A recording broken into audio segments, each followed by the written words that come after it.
Hello commandos, welcome to biometrics classes online. और हम लोग जिस यूनिट पर बात कर रहे हैं वो है electrochemistry and the topic is conductance. तो कंडक्टेंस वाले टॉपिक पर हम लोग बात कर रहे हैं, ठीक है।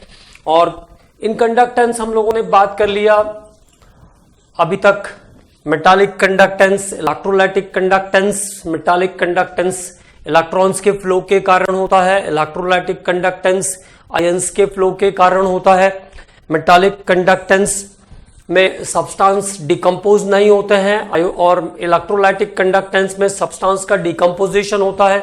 टेम्परेचर बढ़ाने पर मेटालिक कंडक्टेंस कम हो जाता है, जबकि टेम्परेचर बढ़ाने पर इलेक्ट्रोलाइटिक कंडक्टेंस बढ़ जाता है, ठीक है। और मेटालिक कंडक्टिविटी शार्प कंडक्टिविटी है और electrolytic conductivity is the low conductivity, okay. तो these are the some differences between metallic and electrolytic conductivity. उसके बाद हम लोगों ने बात किया ओम्स लॉ के बारे में। तो V is proportional to IR, V equal to IR is the Ohm's law. Then we are talking about resistance, R equal to V by I, और रेजिस्टेंस का यूनिट होगा ओम। और उसके बाद हमने बात किया कंडक्टेंस, कंडक्टिविटी के बारे में, कंडक्टेंस के बारे में। तो reciprocal of resistance is called conductance, reciprocal of resistance is called conductance. और C equal to 1 by R, इसके यूनिट्स, कंडक्टेंस के जो यूनिट्स हैं वो ओम इनवर्स, मोहो और साइमंस। ओम इनवर्स, मोहो और siemens is the unit of the conductance. Then हमने बात किया इसके बाद स्पेसिफिक रेजिस्टेंस के बारे में। तो what is the specific resistance? Or resistivity, rho equal to RA by L। तो rho equal to what? Rho equal to RA by L। और फिर हमने बात किया इसके बाद स्पेसिफिक कंडक्टिविटी के बारे में और K equal to 1 by rho, K equal to 1 by rho. It means reciprocal of specific conductance or resistivity is called reciprocal of specific resistance, और resistivity is called specific conductance, ठीक है। तो K के बारे में हम लोगों ने बात किया। तो K equal to L by RA, K equal to what? L by RA। और फिर इसके यूनिट्स निकाले, ओम इनवर्स सेंटीमीटर इनवर्स और ohm inverse metre inverse is the unit of K। Then बात किया उसके बाद हम लोगों ने सेल कांस्टेंट के बारे में। तो cell constant is the ratio of distance between electrode and cross sectional area of electrode. Ratio of distance between electrode and cross sectional area of electrode is called cell constant. Cell constant के बाद हम लोगों ने बात किया, we are talking about molar conductance and equivalent conductance. तो total conducting power of all the ions present in 1 mole of an electrolyte, okay, total conducting power of all the cations and anions present in 1 mole of an electrolyte is called molar conductivity, and the total number of all the ions produced by the one equivalent weight of an electrolyte is called its equivalent conductivity। तो एक मोल substance में जितने ion हैं उनकी कुल चालकता को हम मोलार चालकता कहते हैं, और एक तुल्यांकी भार विद्युत अपघट्य में उपस्थित आयनों की चालकता को हम क्या कहते हैं? तुल्यांकी चालकता कहते हैं। तो this is about molar conductivity and equivalent conductivity. और आज हम लोग बात करने वाले हैं अबाउट कोलरॉश लॉ। तो अब बात करेंगे कोलरॉश लॉ के बारे में। कोलरॉश लॉ, और कोलरॉश लॉ भी एक तरह का कंडक्टिविटी को ही डिफाइन करता है, मोलार कंडक्टिविटी को डिफाइन करता है Kohlrausch law. But there is two certain condition, दो यहां पे सिचुएशन, दो फिक्स कंडीशन डाल दी। At infinite dilution and it is for only weak electrolyte, this law is applicable for weak electrolyte at infinite dilution, ठीक है। तो the molar conductivity of an electrolyte, the molar conductivity, the molar conductivity of an electrolyte, the molar conductivity of an electrolyte, the molar conductivity of an electrolyte at infinite dilution, at infinite dilution, the molar conductivity of an electrolyte at infinite dilution, molar conductivity of an weak electrolyte at infinite dilution, is the sum of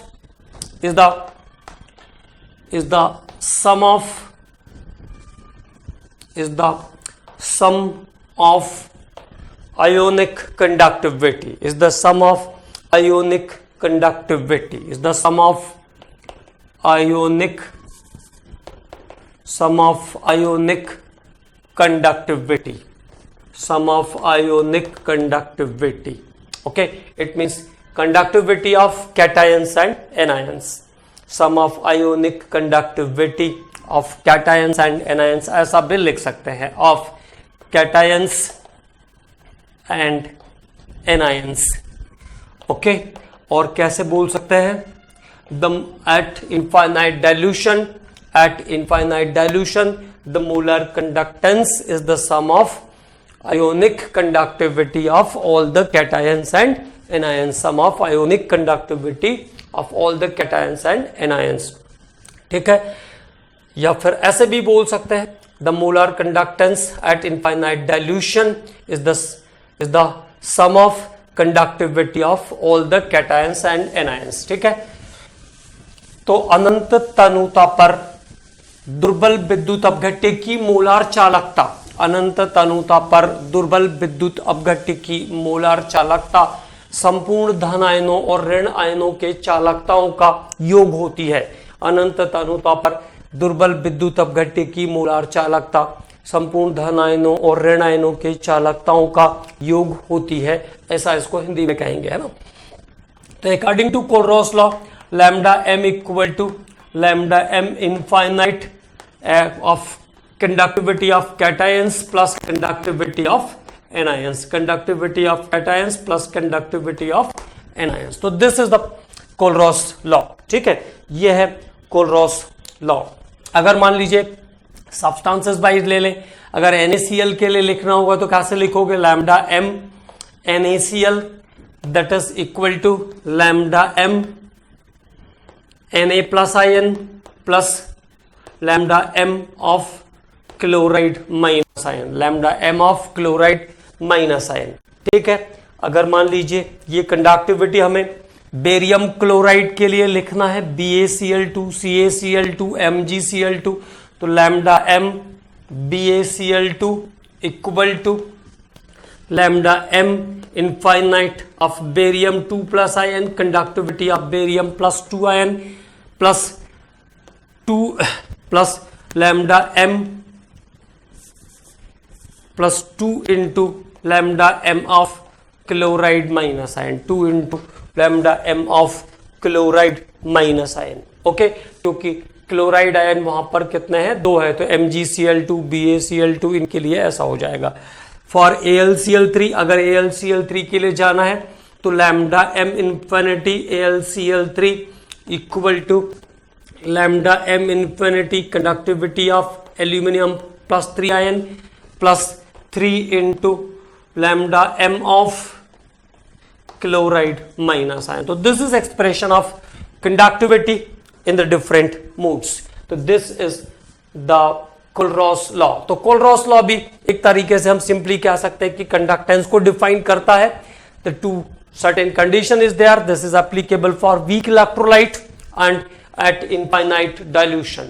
So the molar conductance of weak electrolyte at infinite dilution is the conductance of all the cations and anions, ठीक है. तो संपूर्ण धन आयनों और ऋण आयनों के चालकताओं का योग होती है मोलार चालकता, जबकि वो अनंत तनुता पर ज्ञात की जाती है इनफाइनाइट डाइल्यूशन की कंडीशन में. Eight infinite dilution. अब बात करेंगे हम लोग एप्लीकेशन ऑफ कोलरॉस लॉ.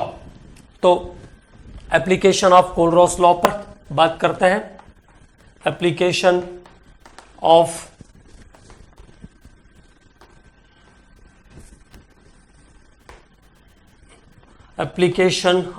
कोलरॉस लॉ, कोलरॉस के नियम की उपयोगिता। तो फर्स्ट एप्लीकेशन है कोलरॉस लॉ की, calculation of molar conductance, calculation of molar conductance. बहुत ही इंपॉर्टेंट है ये वाला पोर्शन, क्वेश्चन इस पे आते हैं। कैलकुलेशन ऑफ मोलार कंडक्टेंस, जैसे अभी हमने आपसे कहा कि बेरियम क्लोराइड के लिए अगर कंडक्टेंस निकालना है तो क्या करना पड़ेगा, we need the conductivity lambda m. Barium chloride के लिए क्या चाहिए मुझे, लैम्डा एम बेरियम 2+ आयन, इसका कंडक्टिविटी चाहिए, और 2 into lambda M of chloride minus ion. Okay, तो अगर मेरे पास लैम्डा एम बेरियम आयन और क्लोराइड आयन है तो हम बेरियम क्लोराइड की कंडक्टिविटी निकाल सकते हैं। केवल क्या ध्यान रखना है, जैसे 2 क्लोरीन है तो क्लोराइड का जो कंडक्टिविटी होगा it is multiplied by the 2। ठीक, अभी मान लीजिए अगर मेरे पास ऐसा डाटा है, if there is conductivity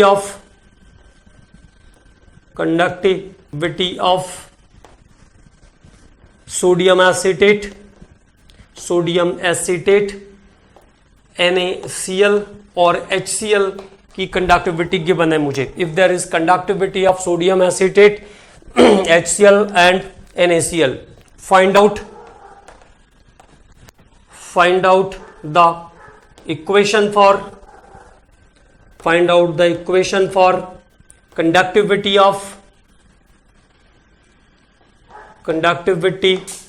of acetic acid. So how to calculate the conductivity of acetic acid with the help of this given data? इस given data से acetic acid की conductivity हम कैसे find out करेंगे, इस पे बात करना है। How to find out the conductivity of acetic acid with the help of this given data? तो देखो, सबसे पहले अब आपके पास क्या कंडक्टिविटी दी हुई है, you have conductivity of sodium acetate NaCl and HCl। तो हमको क्या देखना है, how to acetic acid is develop, how to acetic acid is form.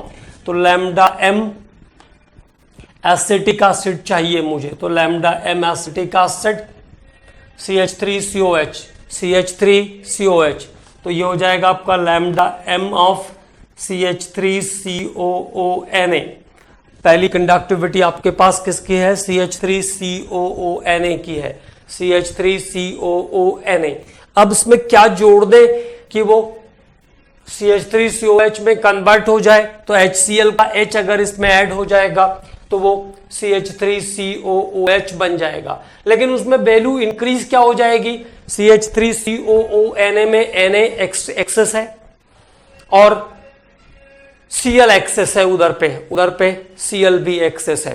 ठीक, तो CH3COONA plus lambda M infinite of HCl minus lambda M of NaCl। तो now it is balance. अब देखो CH3COONA प्लस HCl, तो H यहां से इसके साथ आ जाएगा, तो ये हो गया CH3COOH, और NaCl का वैल्यू यहां पे एक्सीड कर रहा था, the value of NaCl is exceed, और उसको हमने क्या किया, सब्सट्रैक्ट कर दिया। तो जो भी वैल्यू एक्सीड करेगा उसको हमको क्या करना है, सब्सट्रैक्ट कर लेना है, आंसर मुझे मिल जाएगा। नाउ आंसर का पता आपको चल जाएगा। ओके, तो this equation, this कोलरॉस law is first of all apply for calculation of conductivity of weak electrolyte. इसका हेल्प लेते हैं हम इलेक्ट्रोलाइट की कंडक्टिविटी निकालने के लिए, molar conductivity of weak electrolyte.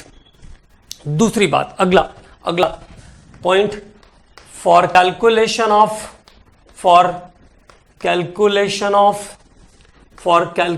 Of degree of dissociation of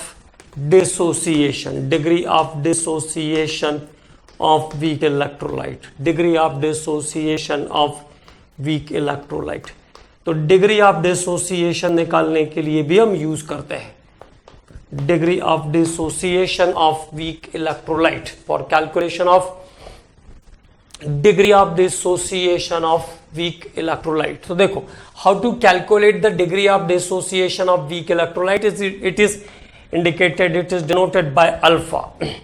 तो it is ratio of molar conductance, it is a ratio of molar conductance at definite concentration, molar conductance at definite concentration, it is ratio of molar conductance at definite concentration and molar conductance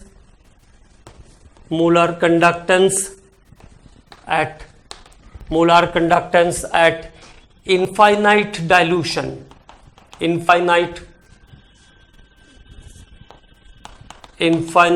dilution, okay. So it is ratio of molar conductance at definite concentration and molar conductance at infinite dilution. तो ये alpha या degree of dissociation निकालने का formula है. तो degree of dissociation alpha equal to lambda M C by lambda M infinite. तो lambda M C यहाँ पे क्या है? Molar conductance at definite concentration, और infinite lambda M infinite is the molar conductance at infinite dilution. Molar conductance at infinite dilution. Okay, तो इसको हम ऐसा भी लिख सकते हैं, alpha equal to lambda M C by lambda M.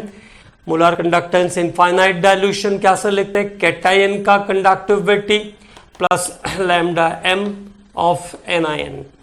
तो कैटायंस का कंडक्टिविटी प्लस एनआईएन का conductivity, lambda M infinity of cation plus anion. तो this is the expression of degree of calculation of degree of dissociation for weak electrolyte. ठीक है, तो ये weak electrolyte का degree of dissociation निकालने का formula हो गया, degree of dissociation of weak electrolyte. और अगली और एक इंपॉर्टेंट बात यहां से हम निकाल सकते हैं, that is dissociation constant for weak electrolyte. Dissociation constant for weak electrolyte. तो थर्ड एप्लीकेशन है इसका, dissociation constant for weak electrolyte. Dissociation constant for weak electrolyte. Dissociation constant for weak electrolyte. Okay, तो थर्ड इज दिस वन. तो अभी हमने alpha equal to लिखा lambda M C by lambda M infinite. तो ये था कोलरॉस लॉ. अब यहां पे इस टॉपिक को समझने के लिए हमें एक लॉ की जरूरत पड़ेगी, that is Ostwald's dilution law. Ostwald's dilution law, this is a part of class 11th ionic equilibrium में ये प्रेजेंट है, ओस्टवाल्ड्स डाइल्यूशन लॉ. तो the degree of dissociation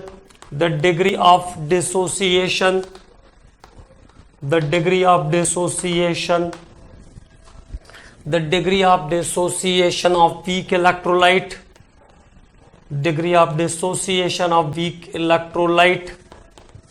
is directly proportional to the degree of dissociation of weak electrolyte is directly proportional to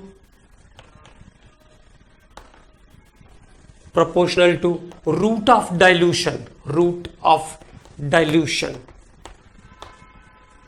The degree of dissociation of weak electrolyte is directly proportional to root of dilution. दुर्बल विद्युत अपघट्यों के वियोजन की मात्रा तनुता के वर्गमूल के समानुपाती होती है. The degree of dissociation of weak electrolyte is directly proportional to root of dilution. ठीक है, the degree of dissociation of weak electrolyte is directly proportional to root of dilution. दुर्बल विद्युत अपघट्यों के वियोजन की मात्रा तनुता के वर्गमूल के समानुपाती होती है. ओके, तो the degree of dissociation of weak electrolyte is directly proportional to root of dilution. So here alpha is directly proportional to root of V. Alpha is directly proportional to root of V, or alpha equal to root of K into V, और V is the dilution, और V को हम 1/C भी लिख सकते हैं. Dilution is reciprocal to concentration. Dilution is reciprocal to concentration. ठीक है, तो किसी भी वीक इलेक्ट्रोलाइट के लिए जो डिग्री ऑफ डिसोसिएशन है it is directly proportional to root of dilution, है ना. अगर इसको हम पूरा ब्रीफली देखें तो ये ऐसा रहता है, जैसे मान लीजिए कोई सब्सटेंस है, एक इलेक्ट्रोलाइट है Ha, and this is dissociate into H plus plus A minus. ये डिसोसिएट हो करके जाता है H plus plus A minus में. ओके, तो initially it is 1, it is 0 0. So this is about the initial concentration. At equilibrium what happens? This is alpha, and this is 1 minus alpha. Okay, तो जो इसका आपका K होगा, constant value इसके लिए होगी, वो क्या हो जाएगी? Active mass of H plus into active mass of A minus ion by active mass of HA, concentration of product bye concentration of reactant. यही होता ना. तो क्या हो जाएगा? K A, अगर एसिड है तो A, बेस है तो B. ओके, तो this is alpha into alpha by 1 minus alpha. तो फाइनली इसको हम ऐसा लिखते हैं, alpha into alpha upon 1 minus alpha. तो K इक्वल टू क्या हो जाएगा? Alpha square upon 1 minus alpha, alpha square upon 1 minus alpha. और सभी के एक यहां पे मिस्टेक हो रहा है, अगर हम एक्टिव मास में डालेंगे तो सब में V भी आएगा, है ना, V वॉल्यूम भी आएगा, मोल्स पर लीटर. तो अगर एक्टिव मास में डालते हैं तो मोल्स पर लीटर आएगा. तो पहले HA के लिए क्या हो जाएगा? Active mass 1 minus alpha by V, और H प्लस के लिए क्या हो जाएगा? अल्फा बाय V, और A माइनस के लिए क्या हो जाएगा? This is again alpha by V. तो टोटल जो अब कैलकुलेशन आएगी, K की जो कैलकुलेशन आएगी, this is H plus ion, active mass of H plus ion into active mass of A minus ion upon active mass of HA, active mass of HA. तो this is K equal to alpha by V into alpha by V upon 1 minus alpha by V, 1 minus alpha by V. तो finally जो K की value आ जाएगी वो क्या आ जाएगी? एक V से एक B कैंसिल हो जाएगा, नीचे एक भी बचा रहेगा, ऊपर अल्फा स्क्वायर. तो alpha square upon 1 minus alpha into V. यहां तक समझ आया? तो ये हो गया, देखिए अल्फा टू अल्फा स्क्वायर, और एक V से एक B कैंसिल हो जाएगा, 1 माइनस अल्फा इंटू V. तो दिस इज द डाटा, है ना. यहां तक आया. फिर उसके बाद क्या बोलते हैं? For very very weak electrolyte, for very very weak electrolyte, तो अगली कंडीशन है for very very weak electrolyte, very very weak electrolyte, अत्यंत दुर्बल विद्युत अपघट्य के लिए, for very very weak electrolyte alpha is negligible, dissociation is negligible. Dissociation कैसा होता है? नेग्लेजिबल होता है, वियोजन की मात्रा नगण्य होती है. अगर 0.001% भी है तो अल्फा तो रहेगा, लेकिन 1 से कंपेयर करेंगे, जब टोटल इलेक्ट्रोलाइट से कंपेयर करेंगे तो लगभग नेग्लेजिबल हो जाएगा. तो तब एट दैट टाइम क्या हो जाएगा? अल्फा स्क्वायर बाय V, मतलब 1 माइनस अल्फा इक्वल टू 1 कर दिया मैंने, 1 minus alpha equal to 1, because for very very weak electrolyte. तो ये आ गया है ना. अब ये यहां से हो जाएगा, देखो alpha square equal to kV, तो alpha is proportional to root of V. तो this is the Ostwald's dilution law.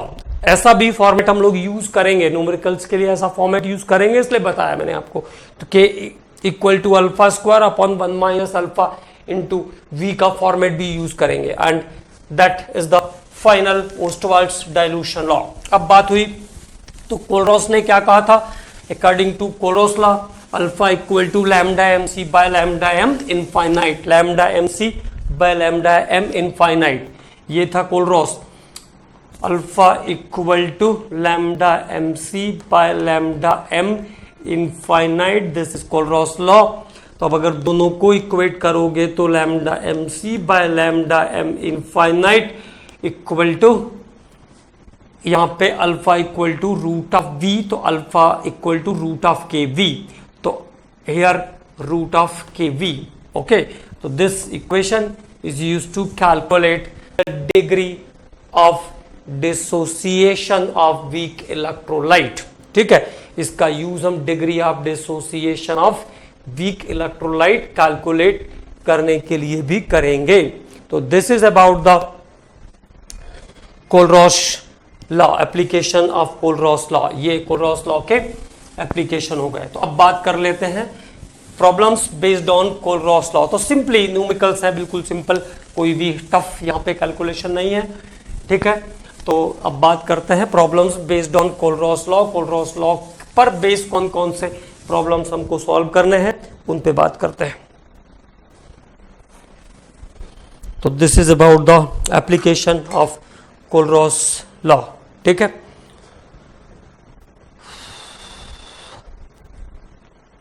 तो कैलकुलेट द मोलार कंडक्टेंस, पहला question, calculate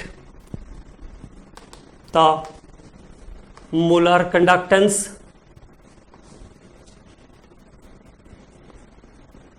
calculate the molar conductance for CaCl2, for molar conductance for CaCl2 and MgSO4, molar conductance for CaCl2 and MgSO4, where lambda m for Ca2 plus ion equal to 119, 119, this is ohm inverse centimeter square mole inverse lambda m for calcium ion, और lambda m for chloride ion, for chloride ion it is 76.3, 76.3, data is same, ohm inverse centimeter square mole inverse. और Mg2 plus ion के लिए value है, for Mg2 plus ion it is 106 Om inverse centimetre square mole inverse, and for sulphate 2 minus ions it is, for sulphate 2 minus ion it is 160 Om inverse centimetre square mole inverse. तो पहले एक एक करके निकालते हैं। CaCl2 के लिए तो देखो करना क्या है, आपको बिल्कुल ध्यान रखना है, बिल्कुल सिंपल सा problem. CaCl2 lambda m for CaCl2, okay, तो what happens, lambda m for Ca2 plus ion plus 2 into lambda m for Cl minus ion, दो से मल्टीप्लाई क्यों किया मैंने, क्योंकि CaCl2 है, 2 क्लोरीन है। तो फॉर कैल्शियम आयन कितना दिया है, कैल्शियम आयन के लिए 119, और क्लोरीन आयन के लिए कितना हो जाएगा 2 इंटू 76.3, 2 इंटू 76.3। ठीक है, तो अब इन दोनों को जोड़ देना है, इन दोनों को जोड़ना है आपको। ठीक है, तो it is about 271.6, 271.6 moles, 271.6 Om inverse centimetre square mole inverse for CaCl2। तो this is the molar conductivity for calcium chloride. ठीक है, तो ये मोलर कंडक्टिविटी है कैल्शियम क्लोराइड के लिए। अब अगर MgSO4 की बात हो रही है तो it is directly the lambda M infinity of MgSO4, तो कैसे निकलेगा, lambda M of Mg2 plus ion plus lambda M of sulphate 2 minus ion, sulphate 2 minus ion, Mg2 plus ion and sulphate 2 minus ion.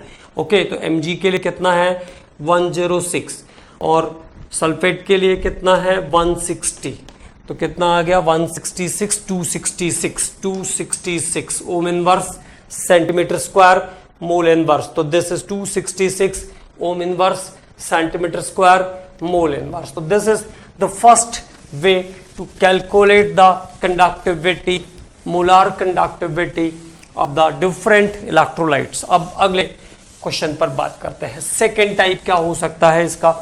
तो यहाँ पे तो direct to direct देखा हमने calcium का, क्लोरीन का, तो क्लोरीन को 2 से मल्टीप्लाई कर दिया, मतलब बैलेंस करना पड़ेगा, है ना, बैलेंसिंग करना पड़ेगी, है ना। तो अब उसके बाद बात करते हैं अगले क्वेश्चन की, नेक्स्ट क्वेश्चन। तो नेक्स्ट क्वेश्चन के लिए, नेक्स्ट क्वेश्चन पर बात करने के लिए अगला क्वेश्चन लिखना पड़ेगा, ठीक है। तो next question is calculate the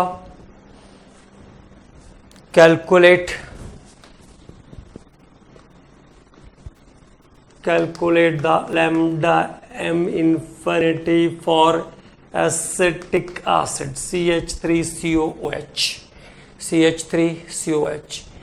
with the help of data, और ये डाटा आपको दिया हुआ है। Conductivity of CH3COONA, lambda m of CH3COONA is 91 ohm inverse centimeter square mole inverse, okay, 91. For HCl, lambda m for HCl is 426 ohm inverse centimeter square mole inverse, and lambda m for NaCl equal to 126 ohm inverse centimeter square mole inverse, okay। तो this is the given data. अब इस data के base पर हमको क्या काम करना है, इस डाटा के बेस पर हमको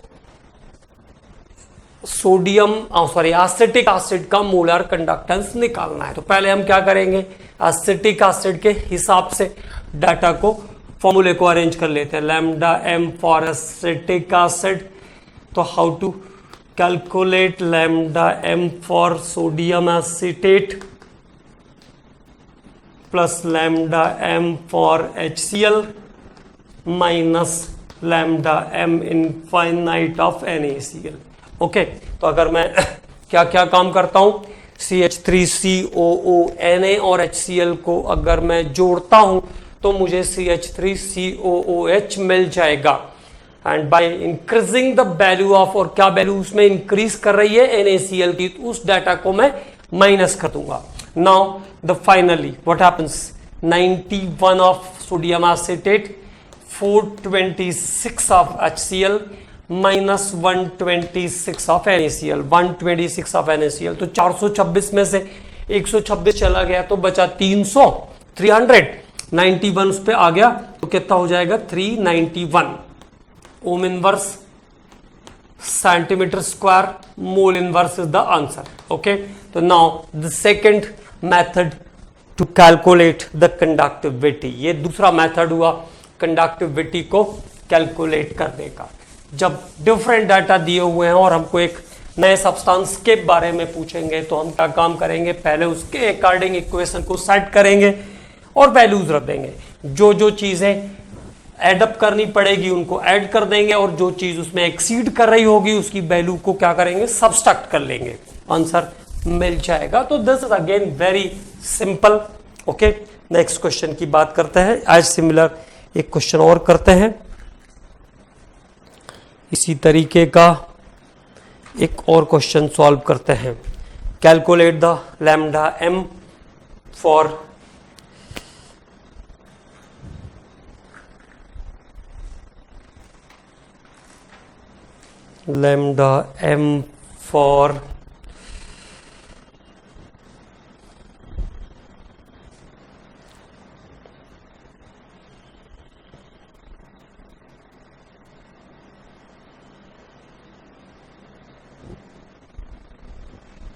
lambda m for sodium hydroxide.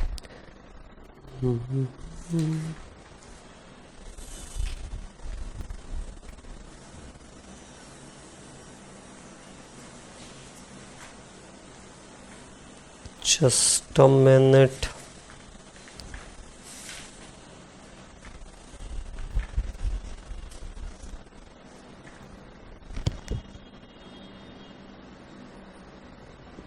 Lambda m for ammonium hydroxide NH4OH, ammonium hydroxide NH4OH. ठीक है, किसके लिए कैलकुलेट करना है? अमोनियम हाइड्रोक्साइड के लिए, where lambda m for NH4Cl और NH4Cl के लिए लैम्डा m की वैल्यू गिवन है. Lambda m for NH4Cl ammonium chloride is 129 Om inverse centimetre square mole inverse. तो किसके लिए? अमोनियम क्लोराइड के लिए. Lambda m for NaOH sodium hydroxide के लिए lambda m for NaOH is 248 and lambda m for NaCl equal to 126. Okay, तो lambda m for NaCl is 126. the unit is same. तो पहले क्या काम करेंगे? अमोनियम हाइड्रोक्साइड के लिए जाना है. Lambda m for ammonium hydroxide. तो how to calculate lambda m infinite of ammonium hydroxide equal to lambda m infinite of ammonium chloride plus lambda m infinite of NaOH. तो OH आयन यहां से आ जाएगा मेरे पास और सब्सट्रैक्ट क्या करना है? NaCl को सब्सट्रैक्ट करना है, क्योंकि NaCl की वैल्यू दोनों के सम में एक्सीड हो रही है. NaCl की वैल्यू दोनों के सम करने पर एक्सीड कर रही है. ठीक है, तो नाउ अमोनियम क्लोराइड कितना है? 129 प्लस NaOH कितना है? NaOH कितना है? 248 माइनस 126. तो 129 में से 126 चले गए तो कितना बच गया? 3. और 248 पर 3 जोड़ दोगे तो कितना हो जाएगा? 251 ohm inverse centimetre square mole inverse is the answer of this question. Okay, तो 251 ohm inverse centimetre square mole inverse is the value of lambda m for ammonium hydroxide as it is. अगले question पे आते हैं. Next question. अब अगला एक और format, तो दो एक फॉर्मेट के बता दिए मैंने आपको. जब आपको मिक्सिंग करनी है तो उसमें ये ध्यान रखना है कि क्या एडअप करने पर आपका सब्सटेंस मिल रहा है and value is exceed after the add up it should be subtracted. जो वैल्यू बढ़ रही है उसको क्या करेंगे? सब्सट्रैक्ट कर लेंगे, आंसर मिल जाएगा. अगले क्वेश्चन की बात करते हैं. Lambda m infinite of 1/3 Fe3 plus ion. 1/3 Fe3 plus ion. 1/3 Fe3 plus ion. 1/3 Fe3 plus ion equal to 68 ohm inverse centimetre square mole inverse. Ohm inverse centimetre square mole inverse. Okay, and lambda m for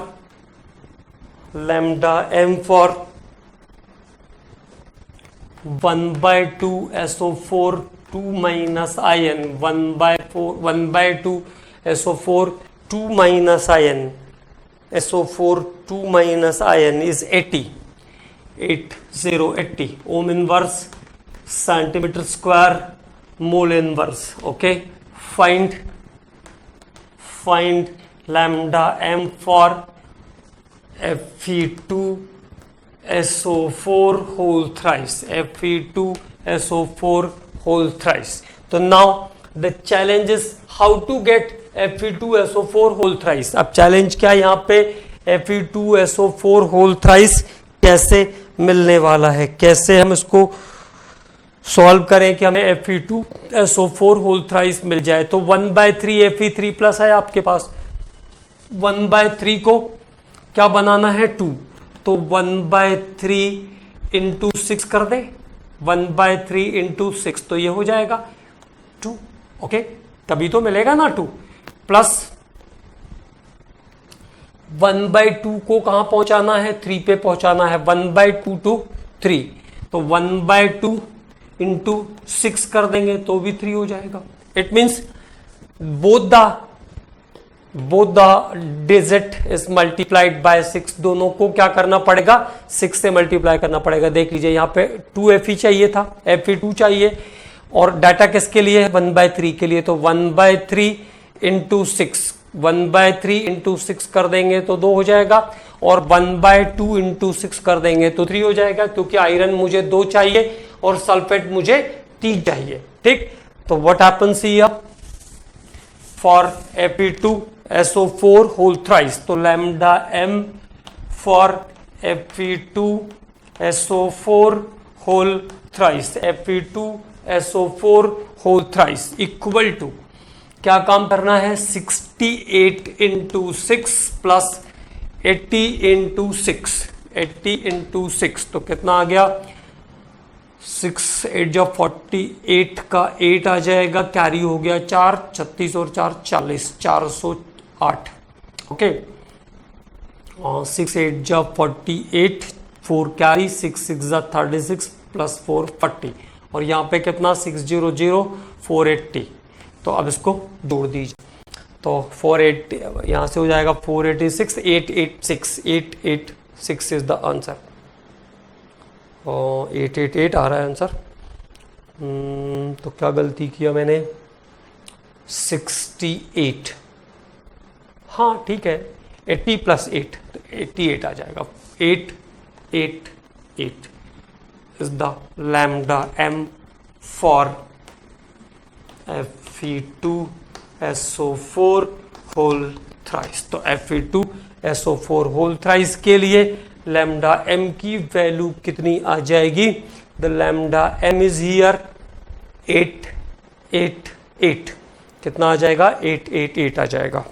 ठीक है, तो this is the questions based on Kohlrausch law, ये वो questions हैं जो Kohlrausch law पर based हैं। हम बात कर रहे हैं उन क्वेश्चंस के बारे में जो कोलरॉश लॉ से रिलेटेड हैं। अगले क्वेश्चन पर उसके बाद बात करते हैं, अगले टाइप के क्वेश्चन पर बात करते हैं। नेक्स्ट क्वेश्चन इज अल्फा का calculation, alpha degree of dissociation, alpha का एक क्वेश्चन करके देखते हैं। Alpha degree of dissociation, alpha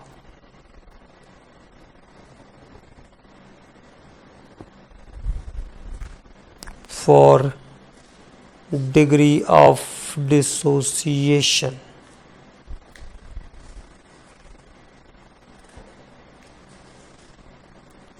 okay चलिए, तो अब बात करते हैं एक और क्वेश्चन के बारे में।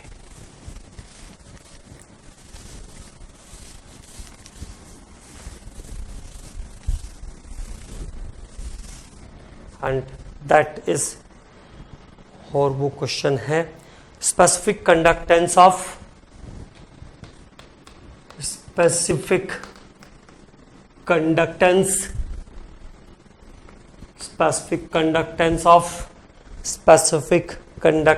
of 0.01 normal acetic acid solution, 0.01 normal acetic acid solution, 0.01 normal acetic acid solution is 1.65 into 10 to the power minus 4, 1.65 into 10 to the power minus 4 ohm inverse centimeter inverse, ohm inverse centimeter inverse. Okay,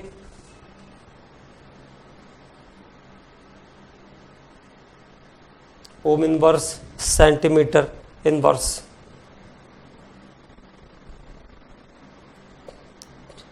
calculate degree of dissociation and dissociation constant. Calculate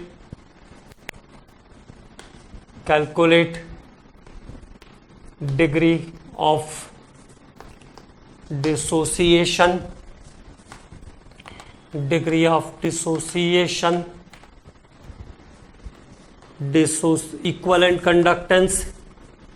equivalent conductance and dissociation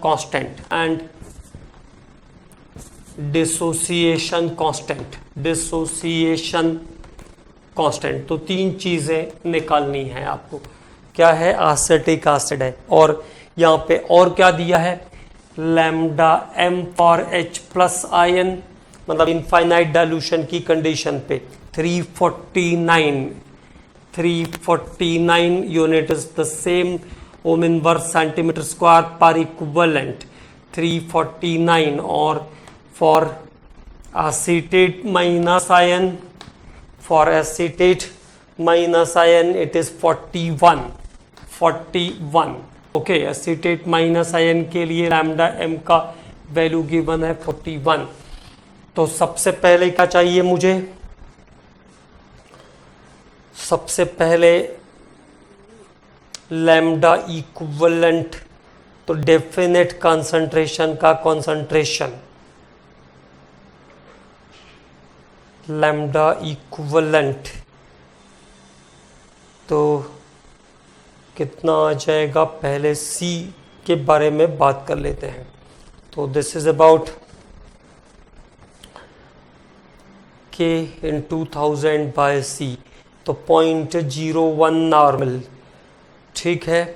तो definite concentration पर molar conductance या equivalent conductance निकल जाएगा, क्योंकि आपको molar conductance या equivalent conductance definite concentration वाला भी चाहिए, है ना। तभी तो क्वेश्चन पे जाएंगे। तो lambda equivalent equal to what? K in 2000 bye सी, तो ये हो जाएगा के कितना आ गया? 1.65 into 10 to the power -4 into 1000 by C कितना दिया? 0.01। तो सॉल्व करने पर ये डाटा आ जाता है आपका 16.5।